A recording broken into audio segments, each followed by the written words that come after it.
Hello बच्चों, welcome to our channel. आज हम लोग करने वाले हैं साइंस के पेपर और ये फुल लेंथ पेपर है।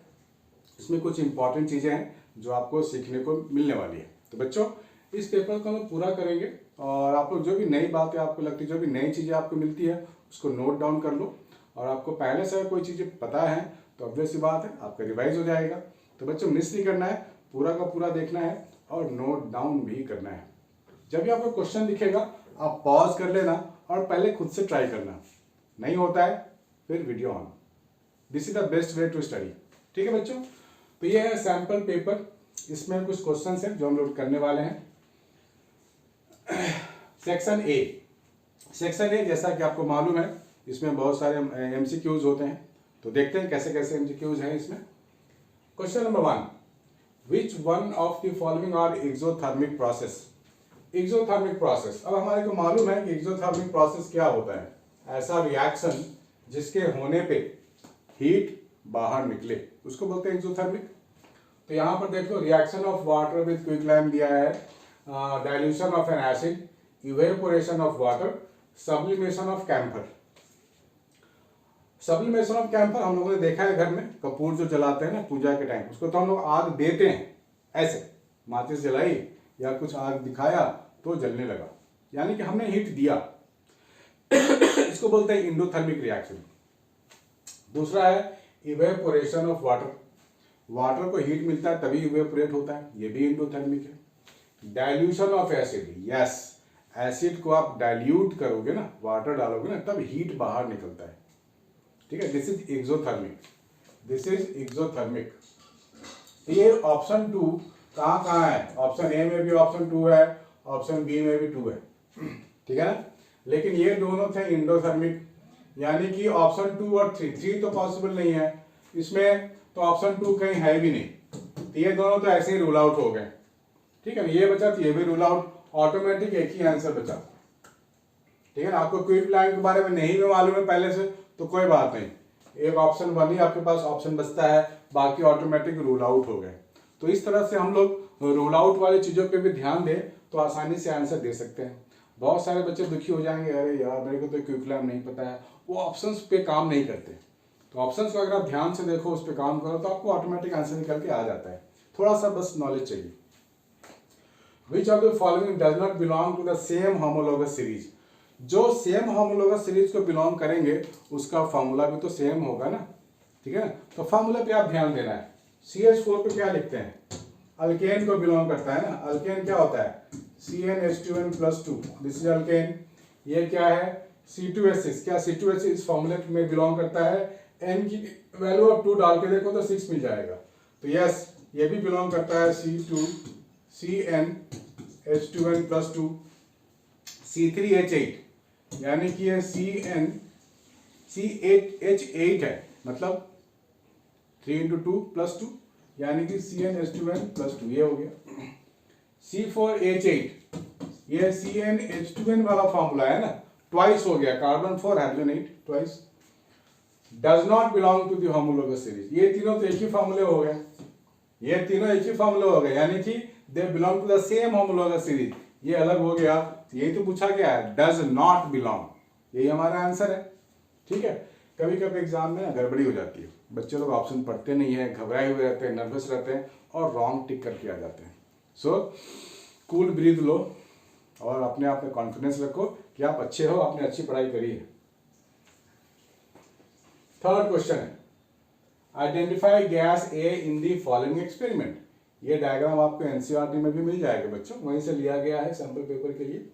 यहाँ पर बोला गया डाइल्यूट सल्फ्यूरिक एसिड है, जिंक है, burning of A gas with A pop sound, है ना। आप एनसीईआरटी में देखना, यहाँ पे क्या होता है, देखो जब भी एसिड की बात होगी और आपने यहाँ मेटल डाल दिया है, एसिड प्लस मेटल, इसका मतलब हाइड्रोजन गैस बाहर निकलता है, ये H2 गैस बाहर निकलता है, तो आप टिक मारोगे यहाँ पर हाइड्रोजन गैस। ठीक है बच्चों, ओके, है ना। तो एनसीईआरटी भी पढ़ाई होनी चाहिए वहां से भी, क्योंकि वहीं से बहुत सारी चीजें एज इट इज आ जाती हैं। Question number 4, which one of the following structure correctly depict the compound CaCl2। कौन सा पिक्चर है जो CaCl2 दिखाता है? तो कैल्शियम तो मेटल है तो Ca2+ होगा। ठीक है ना। Cl क्या होता है? माइनस होता है, ठीक है। Cl माइनस होता है, तो Cl माइनस होता है, लेकिन इसके लिए 2 तो नीचे होता है ना, CaCl2।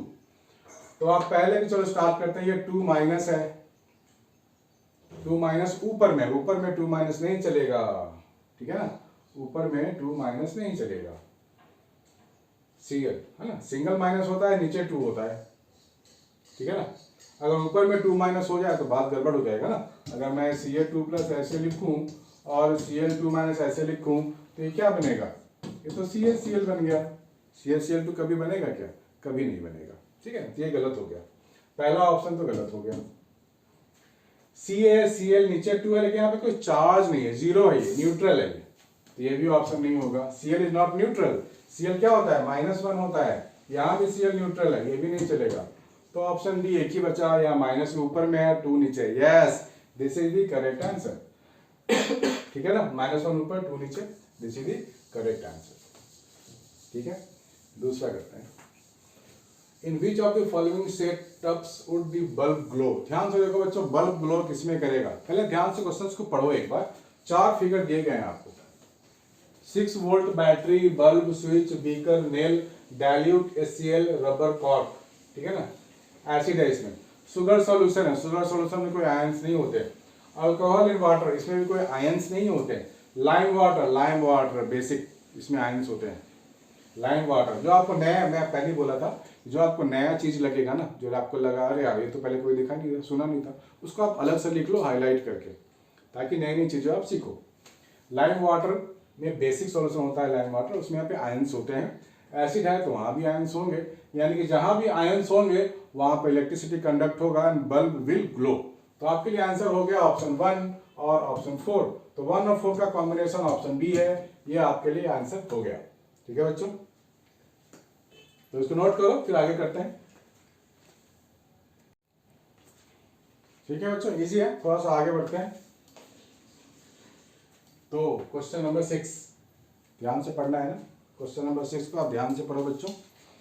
The pairs which will show displacement reaction, ठीक है, the pairs which will show displacement reaction is are, क्या होगा बताइए। NaCl एंड कॉपर मेटल, पहला क्या है, NaCl एंड कॉपर।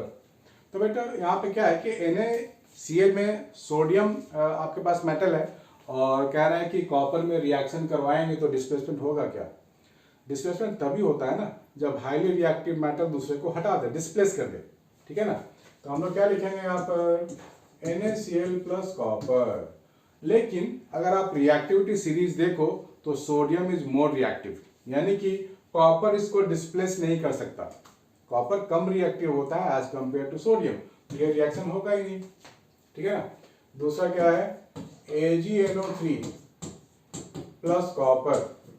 तो अगर आप रिएक्टिविटी सीरीज में फिर से जाओ आपको मिलेगा copper is more reactive, yes. तो यहां पर क्या होगा, कॉपर विल रिप्लेस, ठीक है ना, प्लस Ag अलग हो जाएगा, ठीक है, ओके चलो बढ़िया।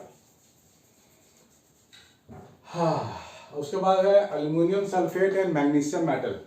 एल्यूमिनियम Al2SO4 का होल थ्राइस, ठीक है ना, इसमें आपने डाल दिया मैग्नीशियम।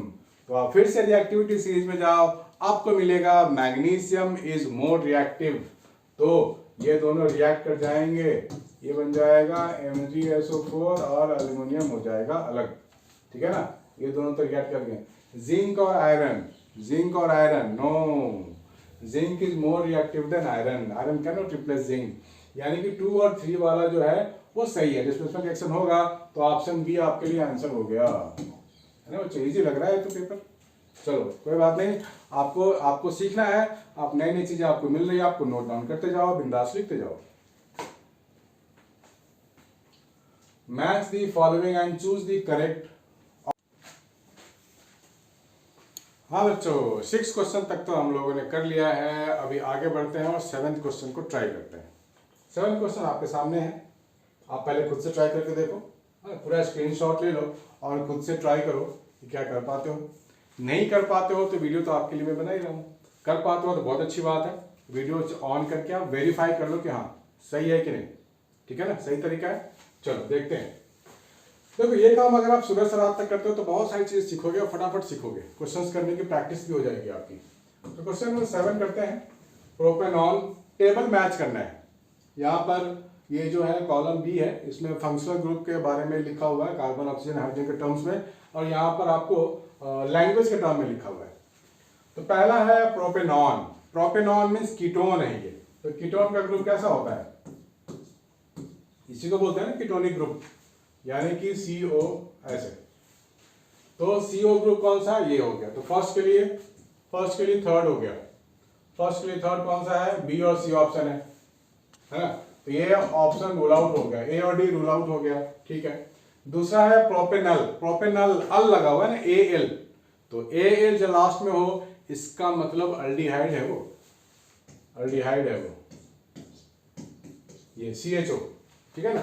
इसको हम लोग CHO ऐसे भी लिख सकते हैं, CHO। तो सेकंड के लिए फोर्थ हो गया, सेकंड के लिए फोर्थ, इन दोनों में, दोनों ऑप्शन अभी तक जिंदा है। प्रोपेनॉल है, अल्कोहल है ना, ऑल जहां लगा हो, लास्ट में ऑल लगा हो तो अल्कोहल होता है, यानी कि OH होता है। OH देखो कहां पे है, ये हो गया ना। थर्ड के लिए फर्स्ट, ओके, यानी कि ये जीत गया, ऑप्शन बी जीत गया। आप लास्ट वाला नहीं भी सॉल्व करोगे तो आपका टाइम बच गया, आपने क्वेश्चन पूरा करेक्ट कर लिया, ठीक है बच्चे, ठीक है ना। अब लास्ट में क्या करना है, ऑब्वियसली एक बच गया तो एक से मिला देंगे, और इसमें कुछ करना ही नहीं है, आप कुछ भी नहीं करना है इसमें, आपको सिर्फ मैच करा देना है जो बच गया। क्वेश्चन नंबर 7, चलो इसको नोट करो, फिर क्वेश्चन नंबर 8 भी कर लेते हैं।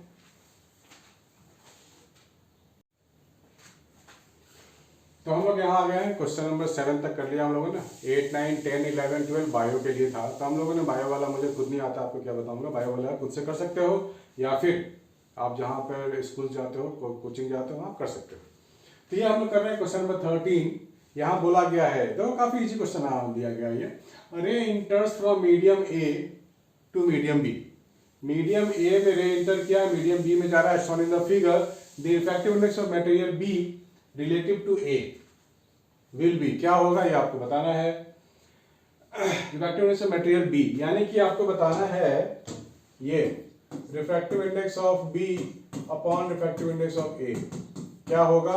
4 ऑप्शन गिवन है, 4 ऑप्शन गिवन है। देखो हम लोग को इतना तो मालूम है, जो डेंसर मीडियम होता है उसकी रिफ्रैक्टिव इंडेक्स ज्यादा होती है, ठीक है ना।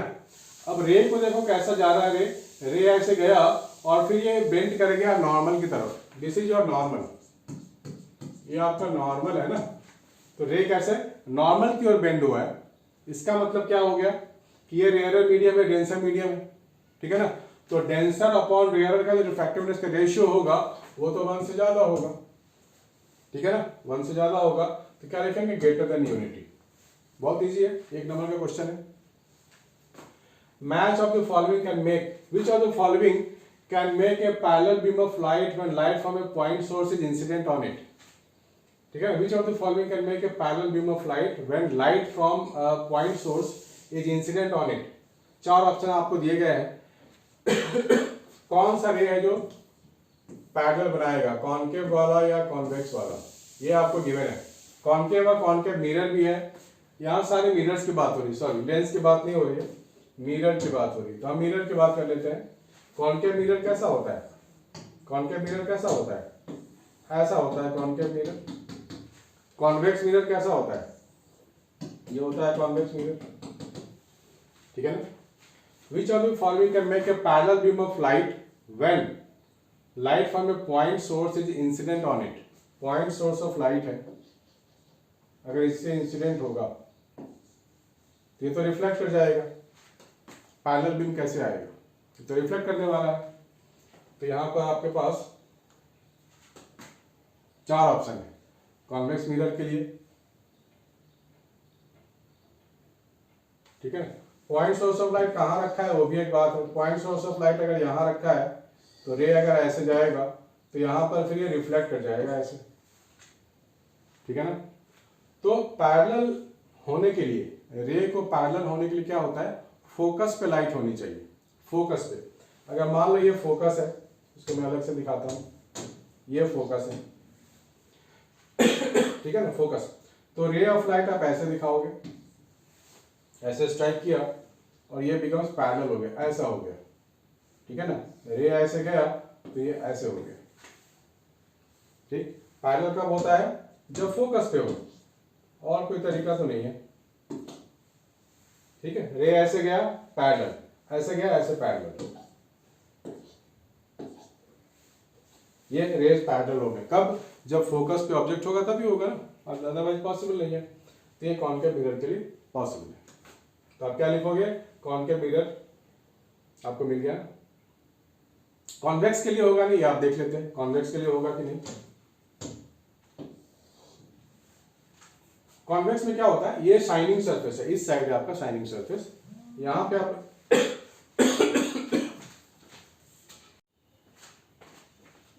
सॉरी बच्चों, क्वेश्चन नंबर 14 फिर से कर लेते हैं एक बार। Which of the following can make a parallel beam of light when light from a point source is incident on it? क्या बोला गया है? पैरेलल बीम कब होगा? When, which of the case, कौन से केसेस में पैरेलल बीम ऑफ लाइट होगा? When light from a point source is incident on it, ठीक है। ओके, तो चलो पहले ले लेते हैं कॉनकेव मिरर। पहले अगर हम लोग कॉनकेव मिरर की बात कर लें, this is the concave mirror. इसके फोकस पे अगर आप रखते हो ऑब्जेक्ट, अगर आप इसके फोकस पे रखते हो ऑब्जेक्ट, तो क्या होगा? फोकस तो इसके अंदर लाई करेगा, तो ये स्ट्राइक करेगा, फिर ये पैरेलल हो जाएगा ना। ये भी ऐसे स्ट्राइक करेगा, फिर ये पैरेलल हो जाएगा। ये तो पढ़ा है हम लोगों ने। कॉन्वेक्स लेंस, कॉन्वेक्स लेंस में भी होगा। अगर आप यहाँ कॉन्वेक्स लेंस से रखते हो, यहाँ पॉइंट ऑब्जेक्ट है फोकस पे इसके, तो क्या होगा? स्ट्राइक करेगा, फिर पार हो जाएगा, स्ट्राइक करेगा, फिर पार हो जाएगा, ठीक है। ये पैरेलल चलेगा। कॉन्वेक्स मिरर में क्या होगा? कॉन्वेक्स मिरर कैसा होगा? ऐसा होगा। यहाँ पॉइंट ऑब्जेक्ट अगर यहाँ लेते हैं मान लो कहीं पे, तो ये पैरेलल नहीं बना पाएगा, है ना। ये ऐसे स्ट्राइक करके ऐसे निकल जाएगा, ये पैरेलल नहीं बना पाएगा इस डिस्टेंस के लिए,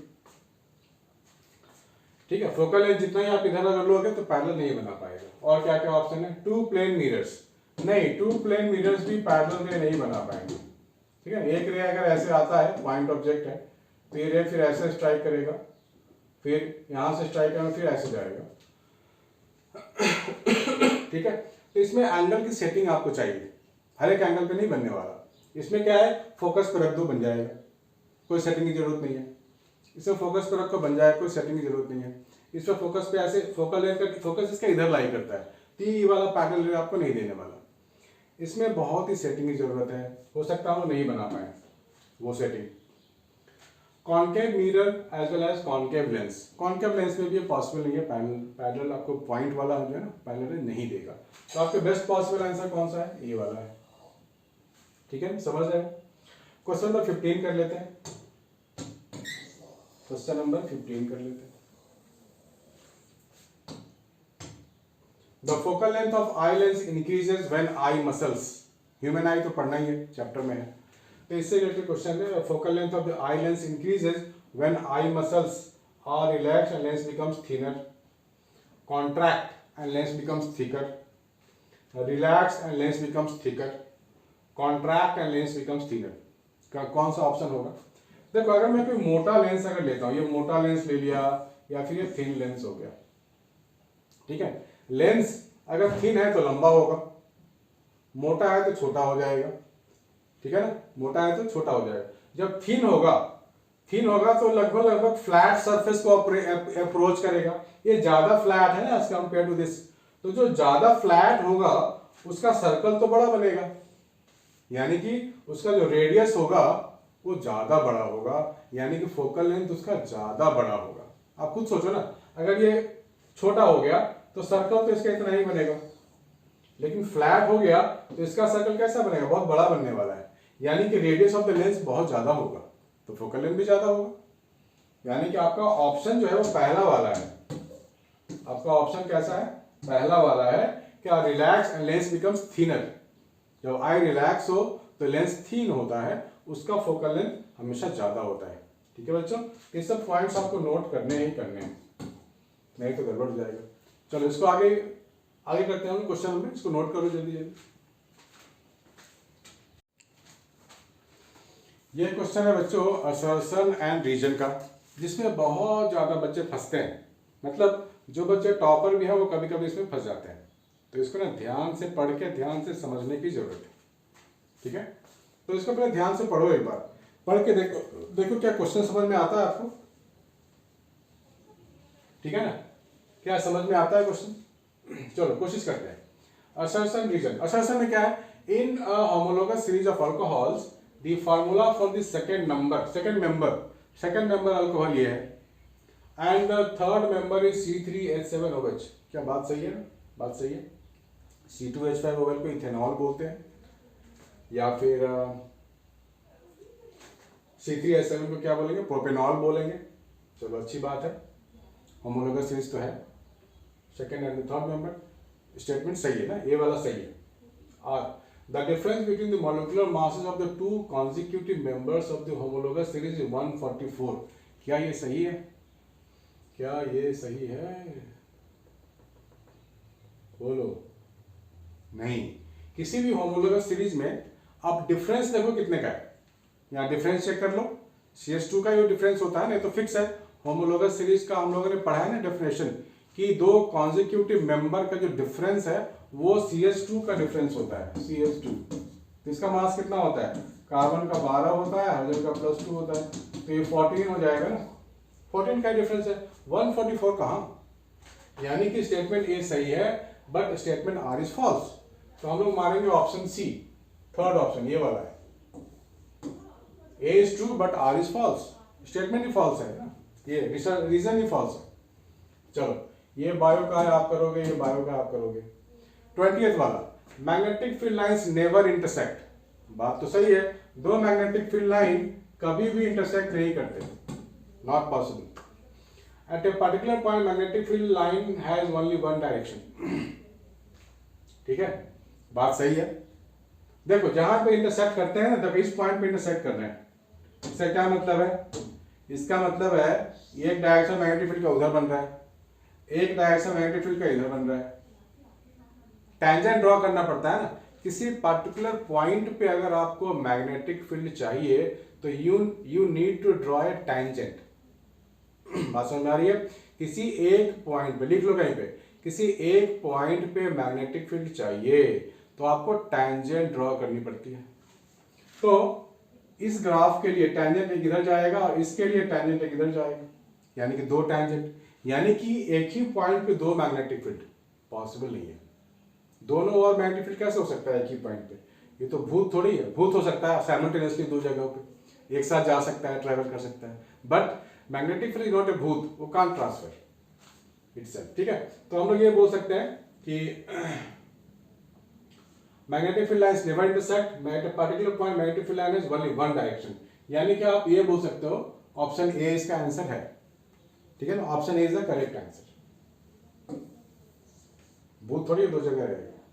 बात समझ में आ गई ना, इजी है। ठीक, आगे बढ़ते हैं।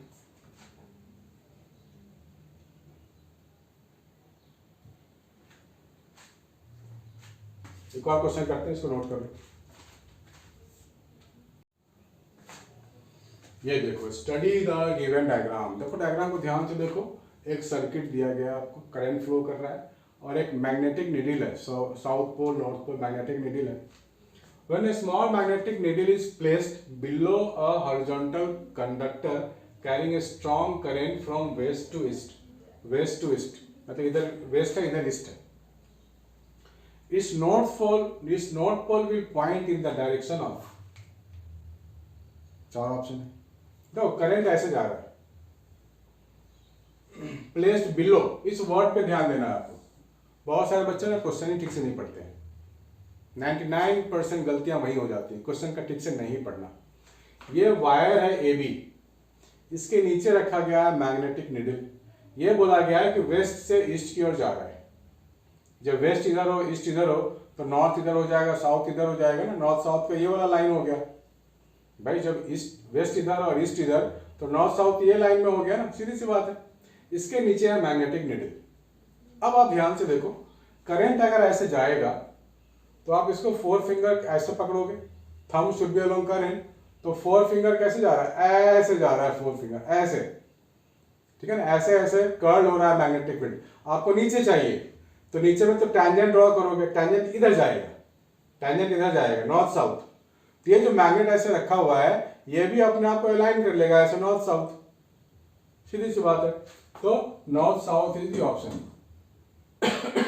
ठीक है ना। जिधर करंट है, करंट आप देखो, आपको ये हिंट दे रहा है कि मैग्नेटिक फील्ड किधर है, और मैग्नेटिक नीडल तो उधर ही जाएगा जिधर की मैग्नेटिक फील्ड है, क्योंकि वो है ही मैग्नेटिक नीडल। मैग्नेटिक नीडल ही है जो मैग्नेटिक फील्ड को फॉलो करता है, ठीक है ना। अगर मैग्नेटिक फील्ड ऊपर की ओर है तो ये अपने आप को ऐसे अलाइन कर लेगा, अगर मैग्नेटिक फील्ड ऐसा है तो ऐसे अलाइन कर लेगा, मैग्नेटिक फील्ड अगर इस ओर है तो अपने आप को ऐसे अलाइन कर लेगा अलोंग द मैग्नेटिक फील्ड। बहुत ही सीधा सा कॉन्सेप्ट है, ठीक है ना। तो इस केस में वायर ऐसा है, ये मैग्नेटिक फील्ड चारों ओर ऐसे ऐसे बनाएगा, नीचे में मैग्नेटिक फील्ड इस तरफ जाएगा, तो ये जो मैग्नेटिक नीडल है वो अपने आप को along the magnetic field align कर लेगा। बहुत सिंपल है, इसको नोट करो, आगे बढ़ते हैं।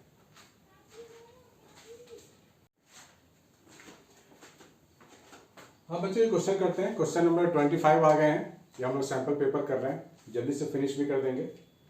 तो बच्चों जब भी आपको क्वेश्चन मिलता है आप खुद से पहले ट्राई करो, आप स्क्रीनशॉट ले लो, मैं हट जाता हूँ, खुद से ट्राई करके देखो। इसके बाद अगर नहीं भी सॉल्व होता है या हो भी जाता है तो आप वीडियो ऑन करके देख सकते हो इसका आंसर क्या है और सॉल्यूशन क्या है, ठीक है बच्चों। तो यहाँ पर आपको दिया गया है the power of a lens is +5 dioptre, power दिया गया है +5 dioptre, +5D। What is the nature and focal length of this lens? Power positive यानी focal length positive, focal length जब पॉजिटिव होता है दैट मीन्स वो होता है कॉन्वेक्स लेंस, ठीक है ना, कॉन्वेक्स लेंस, कॉन्वेक्स लेंस, ठीक है, ये हो गया। एट व्हाट डिस्टेंस, ये हमने बता दिया। Nature and focal length, focal length तो निकाल लेते हैं, पावर क्या होता है 1 फोकल लेंथ होता है, 5 है, तो फोकल लेंथ हो जाएगा 1/5। ये जो 1/5 आया है ये मीटर में आएगा। बहुत सारे बच्चे ना यूनिट ही नहीं लिखते हैं, यूनिट लिखना बहुत जरूरी है वरना मार्क्स थोड़े से कट हो जाते हैं आपके। तो ये मीटर में आएगा, डायोप्टर मीटर एक ही बात है। तो बेसिकली 1/मीटर को ही हम लोग डायोप्टर बोलते हैं, है ना, 1/मीटर को ही डायोप्टर बोलते हैं, ठीक है। तो इसको सेंटीमीटर में चाहो तो कन्वर्ट कर लो, नहीं तो छोड़ सकते हो, आप यहाँ भी छोड़ सकते हो। तो सेंटीमीटर में मान लो करना होगा तो क्या लिखोगे 1/5 × 100, ये हो जाएगा 20 सेंटीमीटर, ठीक है, ओके 20 सेंटीमीटर हो गया। तो ये हमारा फोकल लेंथ आ गया, नेचर हो गया convex. At what distance from this lens should an object be placed so as to get this inverted image of the same size, inverted image same size, u आपसे मांगा गया है।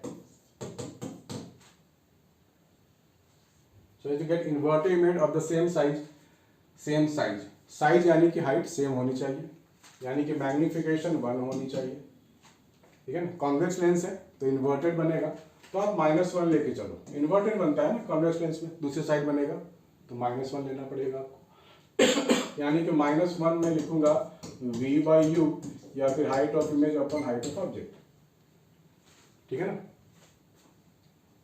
और convex lens में अगर same size वाला image चाहिए तो आपको रखना पड़ता है सेंटर ऑफ कर्वेचर पे, राइट, सेंटर ऑफ कर्वेचर। ये आपका क्या है, फोकस है, और ये इसका ओ यहाँ पे रखा गया है, यानी कि 2 times of the focus, radius of curvature. तो ये जो इमेज इसका बनेगा वो किधर बनेगा, इधर भी f और 2f होगा ना, तो यहां बनेगा इमेज ऐसा। तो ये आप ऐसे दिखा सकते हैं। और के बाद की बात करें, an object is placed at a distance of 30 centimeter in front of a convex mirror of focal length 15 centimeter. Write 4 characteristics of the image formed by the mirror. ठीक है ना, write the 4 characteristics. Convex mirror है आपके पास, convex mirror है आपके पास, convex mirror मालूम है आपको, this is convex mirror, principal axis, ठीक है ना। An object is placed at a distance of 30 centimeter in front of concave mirror. U given है 30 centimeter of a convex mirror. Focal length भी given है 15 centimeter. तो हम लोग यहाँ से V निकाल लेते हैं. According to mirror formula 1 by V plus 1 by U 1 by F. ठीक है ना. U मेरे पास है कितना -30, फोकल लेंथ है 15, तो 1 by V is equal to 1 by 15 plus 1 by 30. ठीक है. 2 यहाँ 2 लगाओ, यहाँ 2 लगाओ, तो हो जाएगा 3/30, यानी कि V is equal to 10 centimetre. ठीक है. V is equal to 10 centimetre. V आ रहा है पॉजिटिव, इस साइड कहीं पे बनेगा वर्चुअल वाला, तो आपको मिल गया 10 सेंटीमीटर. तो आप लिखोगे वर्चुअल. क्या लिखोगे? Virtual.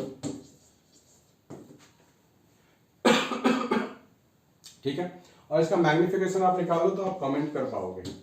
Height of image upon height of object minus V by U. V क्या है 10, U क्या है 30. ये आपको मिल गया 1/3. डिमिनिश्ड है ये.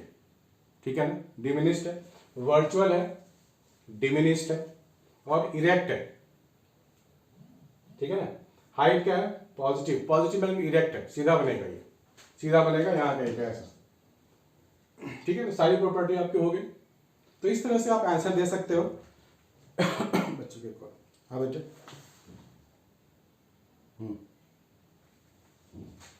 ठीक. तो इस तरह से आप आंसर दे सकते हो बच्चों. आगे करते हैं. नेक्स्ट क्वेश्चन है, इसको आप नोट कर लो तब तक. यह है question number 27 and 28. Identify the type of reactions taking place in each of the following cases and write the balanced chemical equations. ठीक है ना. केमिकल रिएक्शंस आपको लिखते हैं बैलेंस वाले. देखो बच्चे, जो भी मैं क्वेश्चन दे रहा हूँ ये काफ़ी इंपॉर्टेंट क्वेश्चंस हैं CBSE बोर्ड के लिए. इसी साल के लिए इंपॉर्टेंट है, अगले साल के लिए नहीं. तो इसको आप अच्छे से नोट डाउन करो, सीरियसली लो. अगर आपको लगता है आप ये कर सकते हो, स्क्रीनशॉट ले लो, खुद से ट्राई करो. उसके बाद आप देख सकते हो ना इसका आंसर वीडियो को ऑन करके. 27 का A. Zinc reacts with silver nitrate. तो आप क्या लिखोगे? Zinc plus AgNO3 to produce zinc nitrate ZnNO3 का whole twice plus of silver.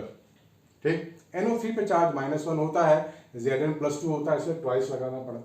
तो आप यहाँ 2 लगा दो बैलेंस करने के लिए, और यहाँ 2 लगा दो. ये पूरा बैलेंस हो चुका है, ध्यान से देख लो. सिंगल जिंक 2Ag NO3 2 बार है, यहाँ भी NO3 2 बार हो गया ना, पूरा बैलेंस. पोटासियम आयोडाइड B के लिए Ki. Lead nitrate Pb NO3 का whole twice to produce potassium nitrate KNO3. Lead iodide PbI2. ये बन गया. ठीक है ना. ये हो गया. NO3 यहाँ 2 बार है, तो आप यहाँ 2 बार लगाओ, और यहाँ भी ये 2 बार लगाओ. 2 पोटासियम, आयोडीन 2 बार, Pb 1 बार, NO3 2 बार, NO3 2 बार. हो गया ना. चलो बंदास, गुड. इसको मिटा दूं, लिखो जल्दी, फिर हम लोग करेंगे क्वेश्चन नंबर 28. ठीक है ना. ओके. चलो 28 वाला भी देख लेते हैं. 28 वाला भी देख लेते हैं. Sodium chloride is an ionic compound.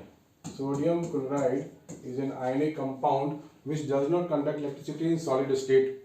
सही बात है. हमारे को एक्सप्लेन द फॉलोइंग करना है. सॉलिड में क्या होता है, सारे कंपाउंड्स, सारे जो पार्टिकल्स है इंटैक्ट होते हैं. इलेक्ट्रॉन्स आर टाइटली हेल्ड, तो उसमें नहीं हो पाएगा. उसमें फ्री इलेक्ट्रॉन्स नहीं है मूव करने के लिए. Whereas it does conduct electricity in molten state as well as aqueous solution. Molten में भी कम आज़ादी होती है चार्ज पार्टिकल्स को मूव करने की. Little movement is there. Solid के जैसा मूवमेंट रेस्ट्रिक्टेड तो नहीं है, लेकिन सॉलिड के जैसा लिक्विड के जैसा फ्री भी नहीं है. सो molten में still there is some chance of conduction of electricity due to movement of charges.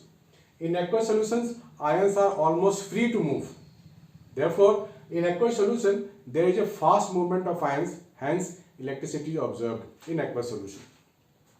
समझना है, रटना बिल्कुल भी नहीं है, खुद से आप लिख सकते हो आंसर. आजकल के बच्चे तेज होते हैं। Reactivity of aluminium decreases if it is dipped in nitric acid. देखो नाइट्रिक एसिड में जैसे ही आपने डाला, देखो नाइट्रिक एसिड के बारे में आप एक प्रॉपर्टी याद रखो, क्या है ये? ऑक्सीडाइजिंग एजेंट होता है। क्या होता है? Oxidising agent. जैसे आपने एल्यूमिनियम को डाला नाइट्रिक एसिड में, ठीक है ना, तो एल्यूमिनियम कन्वर्ट हो जाता है Al2O3 में, एल्यूमिनियम ऑक्साइड का लेयर बन जाता है उसके ऊपर, ऑक्सीजन का लेयर बन गया ना, एल्यूमिनियम ऑक्साइड बन गया। अब उसकी रिएक्टिविटी एल्यूमिनियम की सप्रेस हो जाएगी, क्योंकि ऊपर में जो लेयर है ना वो ऑक्सीजन का लेयर लग चुका है, जो उसको फर्दर रिएक्शन से बचाती है। तो क्या याद रखना है आपको कि सिंस नाइट्रिक एसिड एक ऑक्सीडाइजिंग एजेंट है, ये ऑक्सीडाइज कर देता है एल्यूमिनियम को और उसके ऊपर एक ऑक्सीजन का लेयर लगा देता है कि भाई तुम ऑक्सीजन के ऊपर लेयर लग गया है, अब क्या रिएक्ट करोगे, उसकी रिएक्टिविटी कम हो जाती है। Metals like calcium and magnesium are never found in free state in nature. देखो कैल्शियम और मैग्नीशियम बहुत रिएक्टिव होते हैं, ठीक है ना, ये ठंडे गर्म पानी से भी रिएक्ट कर जाते हैं, इनके ऊपर भी ऑक्साइड का लेयर बन जाता है ना, कैल्शियम ऑक्साइड बना लेते हैं, मैग्नीशियम ऑक्साइड बना लेते हैं, तो इनका जो ऊपरी का लेयर है ये ढक चुका है ऑक्सीजन के लेयर से, ये फिर फ्री स्टेट में नहीं मिलने वाले आपको, रिएक्ट कर चुके हैं ऑलरेडी, मॉइस्चर से, एयर से रिएक्ट करके ये बन चुके हैं, तो फ्री स्टेट कैसे मिलेंगे? They are very reactive, right. लेकिन गोल्ड सिल्वर वगैरह कम रिएक्टिव होते हैं, वो फ्री नेचर में मिल सकते हैं आपको, ठीक है। तो रिएक्टिविटी के ऊपर डिपेंड करता है, जो बहुत ज्यादा रिएक्टिव है वो अकेला थोड़ी रहेगा, वो तो किसी के साथ रिएक्ट करके कुछ ना कुछ बना लेगा। That's why they are not found in free nature. तो बच्चों ये वीडियो यहीं खत्म होता है, क्योंकि मेरा मकसद था यहाँ पे आपको इंपॉर्टेंट चीजों को याद दिलाना। होपफुली आपको समझ में आया होगा, आपने नोट डाउन भी किया होगा। अगर आपको समझ में आ रही है चीजें तो लाइक कमेंट शेयर जरूर करना, इससे हमारी हिम्मत बढ़ती है, आगे हम और अच्छी अच्छी ज्ञान वाली बातें आपके लिए लाएंगे जो सीबीएसई बोर्ड के लिए बहुत इंपॉर्टेंट होगा। बाय बच्चों, टेक केयर।